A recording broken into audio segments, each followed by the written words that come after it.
प्यारे विद्यार्थियों, नमस्कार। आज हमारा संस्कृत व्याकरण का टॉपिक जो उसका पार्ट 2 चल रहा है वो है उपसर्गा। पहले वाले वीडियोस में हमने आपको बताया कि संस्कृत में कितने उपसर्ग होते हैं। संस्कृत भाषाया कति उपसर्गा सन्ति, 22 यानी 22। संस्कृत में 22 उपसर्ग होते हैं। समझ आ गया आपको? ये आपको ध्यान रखना है। और उन 22 उपसर्गों के नाम और दो महत्वपूर्ण प्र और उप उपसर्ग के उदाहरण सहित हमने आपको समझाए और उनमें किस प्रकार हम उपसर्ग और मूल धातु का पता लगाते हैं, उपसर्ग को किस प्रकार हम विस्तृत रूप करके धातु और उपसर्ग को अलग अलग करते हैं, ये हमने पहले वीडियोज़ में सीखा था हमारे अपने यूट्यूब चैनल सही हैप्पीनेस संस्कृत एजुकेशन पर। आज हम उन्हीं से रिलेटेड जो 22 उपसर्ग बताए थे उनमें से महत्वपूर्ण उपसर्गों के उदाहरण और हम आपको समझाएंगे। तो आप भी मेरे पीछे पीछे अपने नोटबुक में लिखिए। मैं आपको समझा रहा हूं कि सबसे पहले क्या लिखना है अपन को। देखो, उपसर्ग ऐसा आसान बना लो। देखो, उपसर्ग, ठीक है। इसके बाद ऐसे लाइन खींच दो और उसके बाद धातु, पद और अर्थ यानी मूल धातु। उसके बाद उपसर्ग बनते हैं। क्या बनते हैं? उपसर्ग वाले उपसर्ग युक्त शब्द, उपसर्ग युक्त पद धातु शब्द। जैसे आपको बताना चाहते हैं उपसर्ग युक्त धातु लिख सकते हैं, ठीक है। उपसर्ग युक्त धातु और अर्थ, उपसर्ग युक्त धातु और अर्थ, ये इतना मैं आपको समझा रहा हूं। देखिए, अब हम अगला एक उपसर्ग ले रहे हैं, बहुत ही महत्वपूर्ण है, सम। क्या होता है? सम।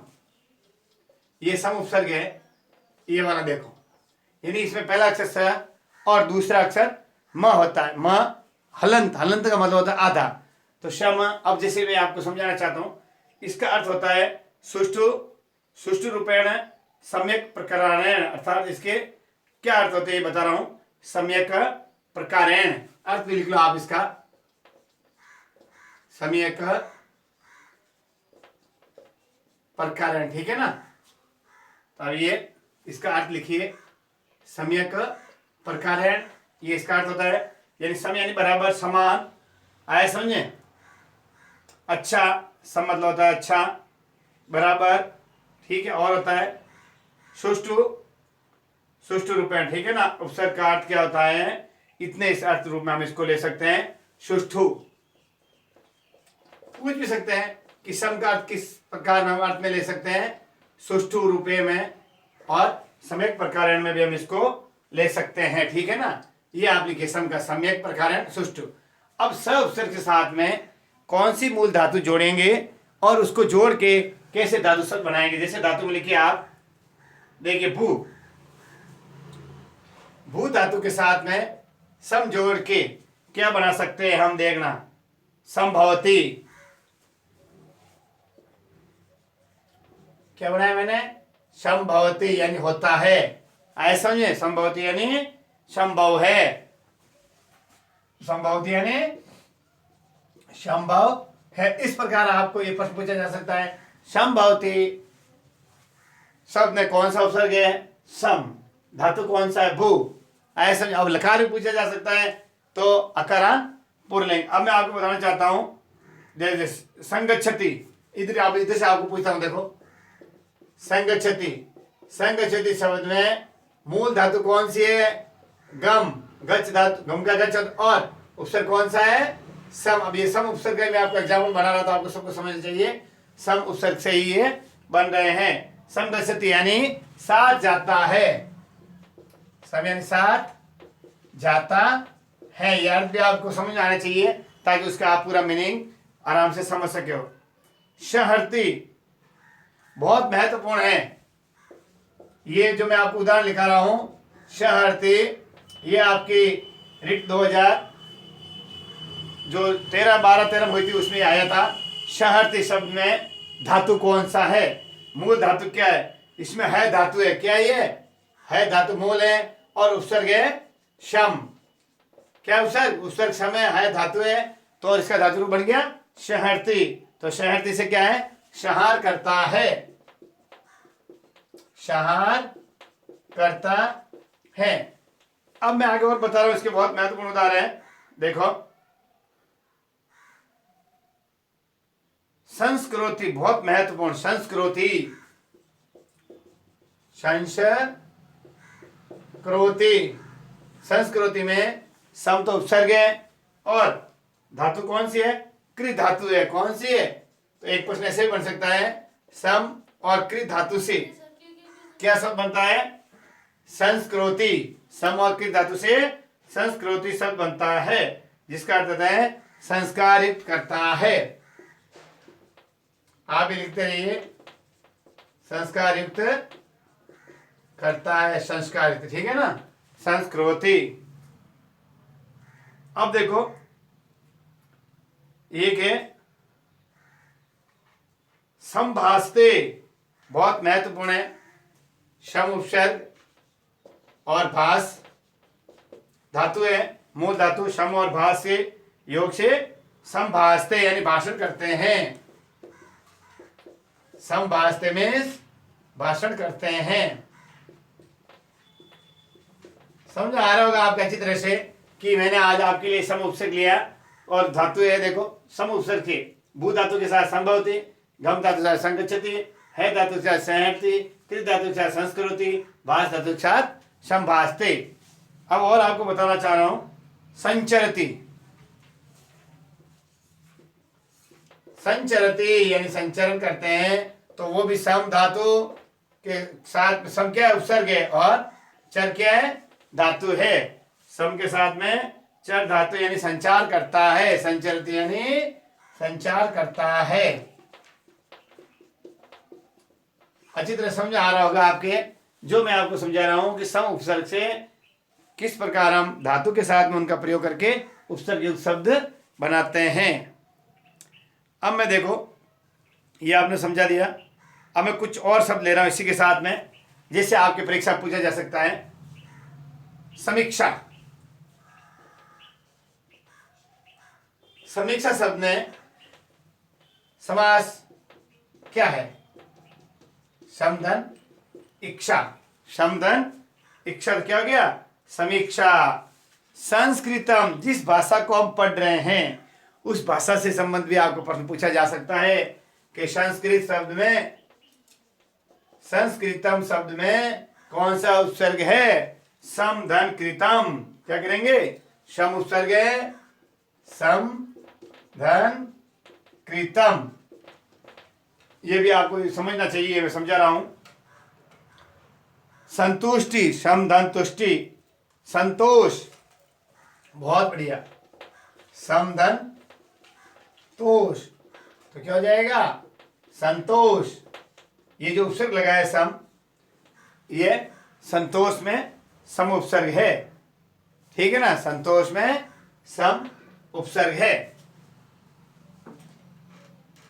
अब संयोजनम, संयोजनम समधन योजनम, ये आपको जैसे मैंने ये बताया, संतोष में ये समधन तोष आपके उपसर्ग भी है। और जब संधि पढ़ाएंगे, यानी हम आपको एक बात और बताना चाहते हैं कि हमने अपने YouTube चैनल शहर हैप्पीनेस संस्कृत एजुकेशन पर हिंदी व्याकरण, अंग्रेजी व्याकरण और संस्कृत व्याकरण के महत्वपूर्ण टॉपिक अपलोड किए हैं। आप विजिट कीजिए और उन टॉपिक्स के आप वीडियोस देखिए और अध्ययन कीजिए फ्री अपने घर पर। ओके, तो अब मैंने आपको ये महत्वपूर्ण सम उपसर्ग बता दिया।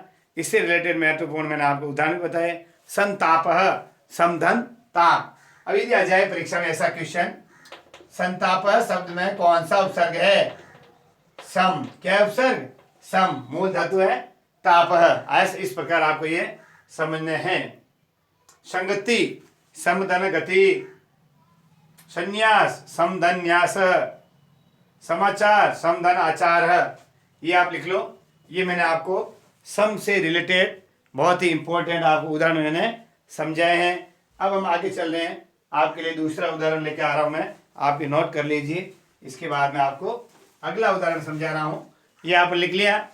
तो सम से रिलेटेड हमने आप सारे के सारे उदाहरण जो आपके परीक्षाओं में महत्वपूर्ण है, आ सकते हैं, उनसे रिलेटेड मैंने आपको ये बताए हैं। लिख लिया आप सबने?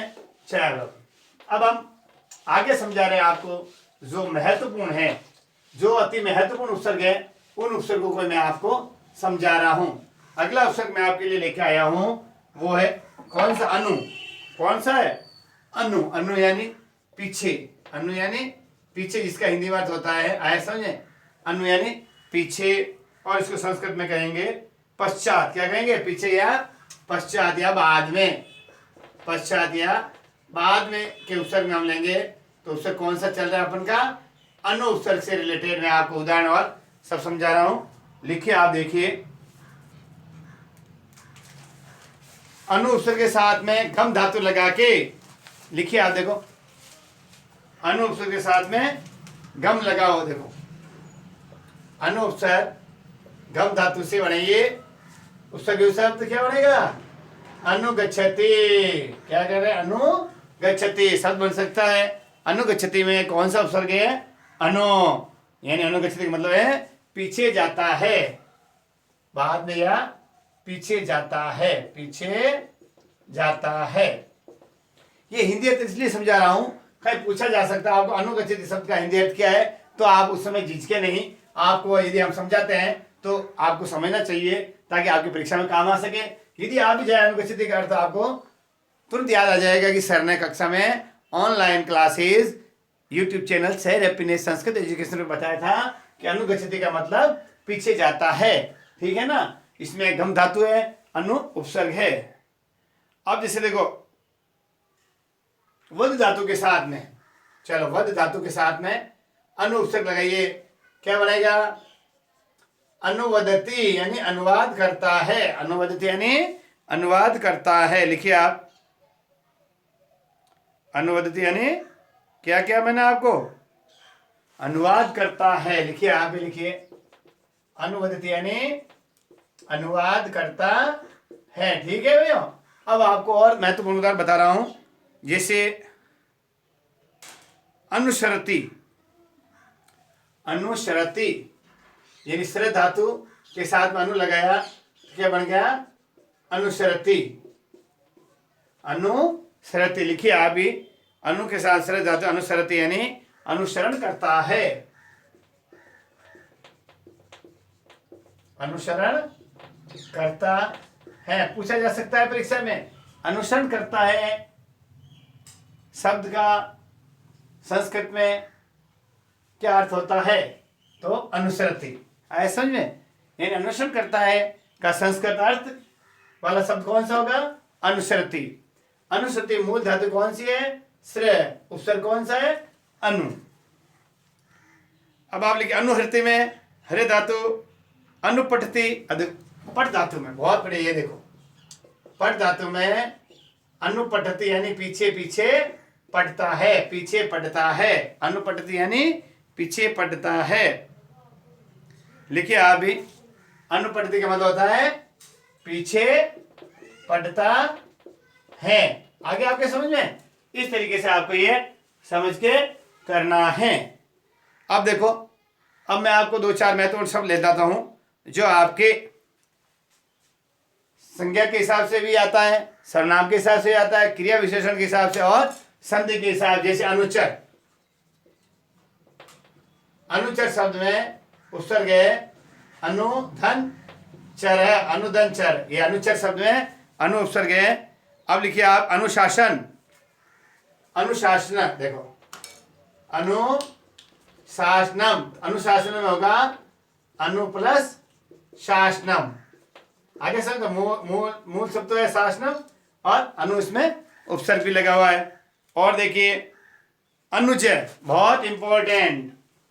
अनुज में आपको संधि पढ़ाएंगे, जब इसको भी बताएंगे। तो क्या हो गया? अनुधन ज। ज यानी जन्म, अनु यानी पीछे, अनुधन ज। ये लिख सकते हैं आप, अनुज का अनुधन ज। तो अनु उपसर्ग है इसमें। और बता, जैसे अनुजा, अनुधन जा, अनुज्ञा, अनुधन ज्ञा। आए समझ? ये भी आपको समझ में रखना है। अनुवाद, अनुधन वाद। अनुराग, अनुधन राग। जैसे देखो, अनुराग, ये जो विसर्ग लगी इसको अनुराग बोलते हैं, यानी अनुधन राग। ये जो प्लस का निशान लगाया मैंने, इसको धन बोलते हैं। अनु उपसर्ग है और राग मूल शब्द। ठीक है ना? इस प्रकार मेरे कहने का मतलब ये है कि जब संधि में कहा जाता है तो अनुचर है, तो चर अलग शब्द है और अनु अलग शब्द, ठीक है ना। उस प्रकार धातु रूप में बनाया जाता है, जैसे अनुगच्छति, अनुवदति, अनुसरति, अनुपठति, ये धातु रूप में। और आपको अन्य रूप, दोनों रूपों में आपको समझा रहा हूं, आया समझ में।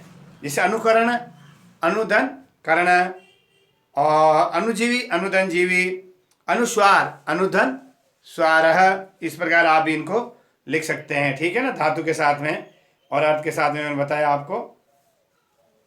और जैसे अनुगमन, अनुधन गमन, अनुसूचित, अनुधन सूचित, अनुरूप, अनुधन रूप, ये आप लिख लीजिए। मैंने आपको आज सम के बाद में अनु दूसरा महत्वपूर्ण उपसर्ग समझाया है। अब आगे और इससे भी इंपॉर्टेंट, जिससे संबंधित बहुत सारे आपके परीक्षा प्रश्न पूछे जा सकते हैं, दूसरा उपसर्ग। मिटा दो इसको, ठीक है। तो आप सबको आराम से समझ के इन उपसर्गों को समझना है, ताकि आप परीक्षा में कोई भी गलती नहीं करें और आपको पूरे में से पूरे नंबर मिल सके। यानी जो उपसर्ग है वो किसी शब्द के पहले लगते हैं और उसके मूल अर्थ में परिवर्तन कर देते हैं। उपसर्ग की इनको हम अव्यय कह सकते हैं, क्यों कि इन पर भी लिंग वचन का प्रभाव नहीं पड़ता, यानी लिंग वचन के हिसाब से साथ प्रयोग करने पर भी ये अप्रभावित रहते हैं। तो दूसरा ये इंपॉर्टेंट है, बहुत ही महत्वपूर्ण है, ध्यान रखना, ये बहुत ही इंपॉर्टेंट। इसका मतलब होता है अनवर, दुष्ट, कठिनतम।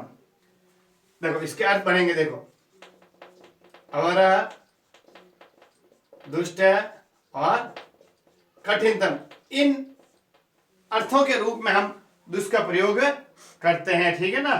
तो आप लिखिए, देखो पहले सुनो, आपको दूस, ये स है, अधिकतर इसमें जैसे इसको सड़क का श बोलते हैं, इससे पहले वाला स होता है षटकोण वाला श, उसमें आपको जैसे मैं बताता हूं कृ धातु के साथ दुष और कृ धातु। दुष तो उपसर्ग है, कृ धातु है, तो इसको कैसे लिखेंगे ये ध्यान रखना। दुष्करोति, दुष, ये स देख के बच्चे कंफ्यूजन हो जाते हैं कि कौन सा उपसर्ग हुआ। ये स देख के आपको कंफ्यूजन नहीं होना है, ये वाला दुष्ट आएगा। क्या आएगा उपसर्ग इसमें? ये दुष्ट आएगा। दुष्करोति यानी बुरा करता है, दुष्करोति यानी बुरा करता है, आया समझे, इसका ये अर्थ है। अब आप लिखिए, दो तीन और बता रहा हूं, जैसे दुष्ट और चर, वो आपको जब हम संधि पढ़ाएंगे उस संधि बताएंगे इस स के साथ में क वर्ग, तो कौन सा वर्ग स में से कौन सा बनेगा, क के साथ में इस दुष्ट के साथ में च वर्ण होगा, यानी च वर्ग, च जना, उसमें कौन सा बनेगा। इनसे रिलेटेड यानी संधि से रिलेटेड महत्वपूर्ण वीडियोस हमने अपने यूट्यूब चैनल शेर हैप्पीनेस संस्कृत पर अपलोड किए हैं, आप विजिट कीजिए और देखिए। जैसे अब मैं बताना चाहता हूँ, दुष्ट आएगा, दुष्ट के साथ में चर धातु लगे, देखो दुष्ट और चर, क्या लगे, दुष्ट और चर, दुष्चरति। अब दुष्चरति में कौन सा आएगा, ध्यान है, दुष्चरति में ये सा आएगा, देखो दुष्चरति आ गया, समझे। दुष्चरति में, दुष्चरति का मतलब होता है दुष्चाष करने के बाद में बुरा आचरण करता है, दुष्चरित यानी बुरा आचरण, चरित्र यानी आचरण होता है, तो दुष्चरित का मतलब बुरा आचरण करता है, बुरा आचरण करता है, ठीक है। ये जो मैंने आपको चर के हिसाब से ये समझाया है। अगला देखिए आप, दुस्सह, ये सह धातु के साथ में दुस्सहते, क्या करेंगे, दुस्सहते, क्या हो जाएगा, दुस्सहते, ये विसर्ग वाला है, ये भी संधि से रिलेटेड है, लेकिन इसमें दुस उपसर्ग आएगा, यानी दुस्साहस करता है, दुस्साहस करता है, ये स इसमें ये वाला स आएगा, ठीक है ना, दुस्साहस करता है। अब देखो आप लिखिए, अब मैं आपको दुस्साध्य, दुष्धन, दुष् और साध्य में, दुष् और साध्य, जैसे मैं आपको बताना चाहता हूं, दुस्साध्य ऐसा आपके परीक्षा में आ गया, दुस्साध्य शब्द में कौन सा उपसर्ग है, तो आपको सीधा आंख में इसके दुष्ट लिख देना है, और शब्द है मूल है साध्य, क्या है, मूल शब्द साध्य है, तो दुस्साध्य हो गया, ठीक है, ये साध्य धातु है। दुस्साहस में दुष्धन साहस, बुरा साहस करता है, ऐसा समझे, दुस्साध्य यानी कठिनता से सिद्ध होता है। ये बता दी। अब देखो, ये आप लिख लो। अब मैं आपको और बताना चाहता हूं इसी दुष्ट से रिलेटेड, जैसे दुष्कर्म। दुष्कर्म क्या हो गया भाई? दुष्धन कर्म। आ रहा है दुष्कर्म का? दुष्धन कर्म। अब देखो आगे लिखिए दुष्कर्म। दुष्कर्म है दुष्धन कर। तो कर तो मूल शब्द है और दुष्ट इसमें उपसर्ग है। ये शब्द आपके महत्वपूर्ण है जो मैं आपको समझा रहा हूं। दुष्प्राप्य, दुष् प्लस प्राप्य, तो क्या हो गया? दुष्प्राप्य। क्या बन गया? दुष्प्राप्य। यानी दुष्प्राप्य शब्द में दुष्ट उपसर्ग होता है और प्राप्य मूल शब्द और मूल धातु रूप होता है। ठीक है, ये मैंने आपको दुष्ट से संबंधित बनाया, आपको इंपॉर्टेंट। अब मैं आपको महत्वपूर्ण ले रहा हूं वी। कौन ले रहा हूं? वी एक महत्वपूर्ण उपसर्ग है जो आपके परीक्षाओं से संबंधित है। ठीक है ना, बहुत इंपॉर्टेंट है वी उपसर्ग। ये लिख लो, आप लिख लिए। अब इसके बाद में मैं आपके लिए ले रहा हूं वी उपसर्ग। आराम से लिखिए।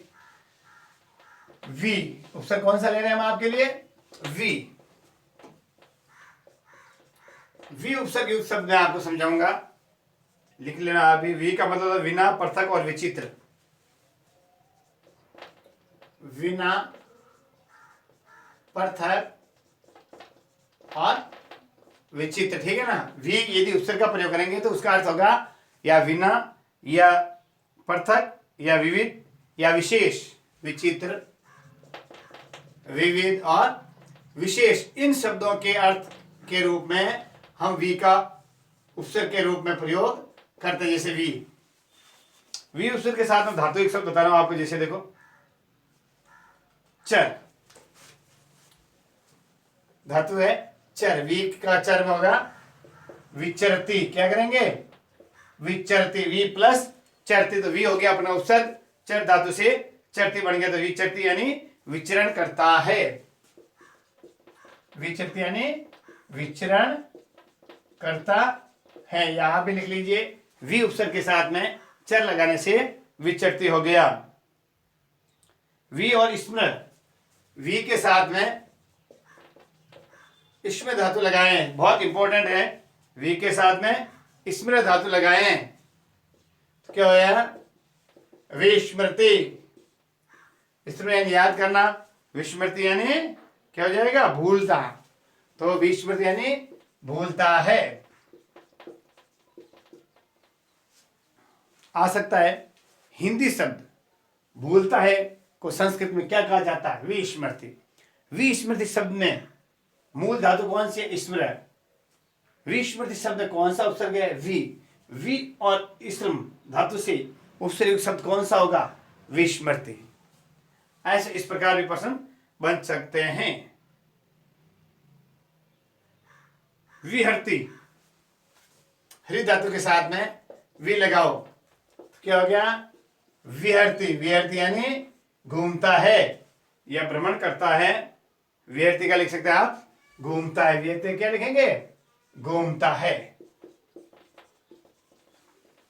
अब आप आगे और दो चार समझा रहा हूं आपको। जैसे देखो वी और वद, विवदती यानी विवाद करता है। विवदती यानी विवाद करता है। और आपके लिए जैसे विनष्ट, विनश्यति यानी नष्ट होता है। विरच, विरचति यानी रचना करता है। अब मैं और जैसे देखो विकार, अब सब लीजिए विकार, तो इसमें क्या हो गया? वी प्लस कार है। तो वी ये मूल शब्द है कार, और वी क्या इसमें उपसर्ग का कार्य भी करता है। विशेष, परीक्षा में आया एक बार कि विशेष शब्द में कौन सा उपसर्ग है? तो आप क्या किया? वी प्लस शेष। वी प्लस शेष तो क्या बन गया? विशेष। ठीक है ना, इस प्रकार विरोध, वी प्लस रोध। विभाग, वी धन भाग। हमेशा जो मैं आपको अभी उदाहरण समझा रहा हूं इनमें पहले वी आता है तो मतलब उपसर्ग कौन सा उपसर्ग शब्द होगा? वी से युक्त। विधन क्रम, विक्रम, विख्यात, विधन, ख्यात। ये आपको समझा रहा हूं।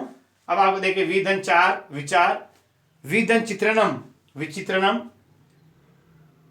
विधन चक्षण, विचक्षण, विधन चारणा, विचारणा, विधन कृति, विकृति, विधन कषित, विक्षित, विधन वहा, विवाह। आया समझे? विधन युक्त, वियुक्त, विधन भाग, विभाग। ये जो आपको मैंने बहुत महत्वपूर्ण समझाए हैं, आपको इस प्रकार किसी भी शब्द में उपसर्ग कैसे हैं, उनको किस प्रकार हम अलग करते हैं, किस प्रकार मूल धातु रूप और शब्द रूप के साथ में उपसर्ग का प्रयोग किया जाता है, मैंने आपको समझाया। अब मैं आपको महत्वपूर्ण प्रश्न पूछता हूं। जैसे देखो प्रश्न आएगा संस्कृत में, देखो प्रश्न बना रहा हूं आपको। प्रचलति, देखो आप शब्द को देखो, प्रचलति पदे उपसर्ग वर्तते, प्रचलति पदे उपसर्ग वर्तते। बोलो आप, प्रचलति पदे उपसर्ग वर्तते, उपसर्ग वर्तते, यानी प्रचलति पद में उपसर्ग कौन सा है बताइए। क्या है इसमें? देखो परा, प्रति, प्र या प, प्र। बोलो कौन सा उपसर्ग आएगा? प्रा, प्रति, प्र या प्र? यह प्र उपसर्ग है। कौन सा? यह प्र उपसर्ग। इस प्रकार प्रश्न पूछे जाते हैं। अब एक प्रश्न और पूछ रहा हूं मैं आपको, देखो बहुत महत्वपूर्ण है। सम उपसर्ग युक्त पदमस्ति, ये देखो आप, सम उपसर्ग युक्त पदम अस्ति, यानी ऐसा कौन सा शब्द है जिसमें सम उपसर्ग का प्रयोग हुआ है? अ, ब, स और द। मैं आपको ये समझा रहा हूं जो आपके बहुविकल्प प्रश्न में लिखे आप। जैसे देखो समानम, समोदः, समानम, समोदः,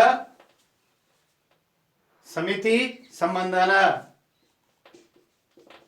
समिति, संबंध। बताइए आप, देखो इसमें कौन सा, बताओ ऐसा कौन सा एक शब्द है जो सम उपसर्ग युक्त है? समानम, समिति, समोदय या संबंध है? बताइए आप हैं? कौन सा है ये संबंध है? ये शब्द है द, जो सम उपसर्ग से युक्त है। ऐसे प्रश्न आपके रीट परीक्षाओं में, विद्यालय परीक्षाओं में और कंपटीशन की परीक्षाओं में पूछे जा सकते हैं। ठीक है ना? इस प्रकार आपको ये समझ के करना है। अब मैं आपको बताना चाहता हूं, जैसे देखो एक प्रश्न और ले रहा हूं, ये समझा रहा हूं, ये लिखना नहीं है आपको। एक शब्द है आपके, जैसे एक क्रियापद ले रहा हूं, देखा आप, सिर्फ एक क्रियापद है, समीक्षते। देखो क्या बनाया मैंने आपको? समीक्षते। समीक्षते क्रियापद में ध्यान रखना आप, मूल धातु क्या है बताइए आप। तो उपसर्ग तो हो गया सम, और इक्ष मूल धातु क्या है? इक्ष क्या है मूल धातु? सम तो उपसर्ग है और इक्ष मूल धातु है। ध्यान रखना आप, ऐसा प्रश्न पूछा जा सकता है। और आगे और बता रहा हूं आपको, जैसे देखो उपगम्य, बहुत बढ़िया, उपगम्य, ये सब में धातु और उपसर्ग को अलग कीजिए, धातु और उपसर्ग को अलग कीजिए। तो अब इसमें बच्चे चक्कर खाएंगे। उप तो हो गया उपसर्ग, गम हो गया धातु, और पीछे क्या है? लियप। लियप क्या है? प्रत्यय। आपके लिए खुशखबरी, हमने अपने YouTube चैनल सैर हैप्पीनेस संस्कृत एजुकेशन पर प्रत्यय से संबंधित बहुत ही इंपॉर्टेंट टॉपिक अपलोड किए हैं। आप विजिट करके उनको भी देखिए। लियप, कत्वा, त्रिप, तमप, सानच प्रत्यय क्या है, इनके किस प्रकार हम संस्कृत में उपयोग करते हैं, महत्वपूर्ण नियम क्या है, वो भी आप हमारे channel share happiness Sanskrit education पर देख सकते हैं। देखिएगा आप सभी जरूर और उनको याद भी कीजिए। उपसर्ग, गम धातु और लियप प्रत्यय है, ये आपको इसमें इतना इस प्रकार इसको क्या करना है, पृथक करके लिखना है। अब जिससे मैं आपको बताना चाहता हूं, इससे देखो वी और जी से, वी उपसर्ग और जी क्या धातु से एक शब्द बनाइए, बताइए क्या बताएंगे, विजयते, विजयते। अब वी और जी से शब्द बनाइए विजयते। विजयते शब्द से धातु और उपसर्ग को अलग अलग कीजिए, वी और जी धातु। आ रहा आपकी समझ, अच्छी तरह समझ आ गया होगा जो मैंने आपको समझाने की कोशिश की है कि किस प्रकार आपके ये प्रश्न है और आप इनको किस प्रकार हल करेंगे। जैसे आपको बताना चाहता हूं, प्रणय, प्रणय शब्द में मूल धातु शब्द और उपसर्ग क्या है, बताइए आप। प्र में तो प्र तो उपसर्ग और नए धातु, ये हो गया प्रणय से प्रणय। ऐसा इस प्रकार मैंने आपको हमारे अपने YouTube channel share happiness Sanskrit पर आपको उपसर्ग से संबंधित महत्वपूर्ण वीडियो अपलोड किया है। आप सभी हमारे अपने YouTube channel share happiness Sanskrit को ज़्यादा से ज़्यादा बच्चों तक पहुँचाइए। जिन्होंने सब्सक्राइब नहीं किया है सब्सक्राइब कीजिए और बेल आइकन जरूर दबाइएगा ताकि नोटिफिकेशन सबसे पहले आपको मिले। नमस्कार।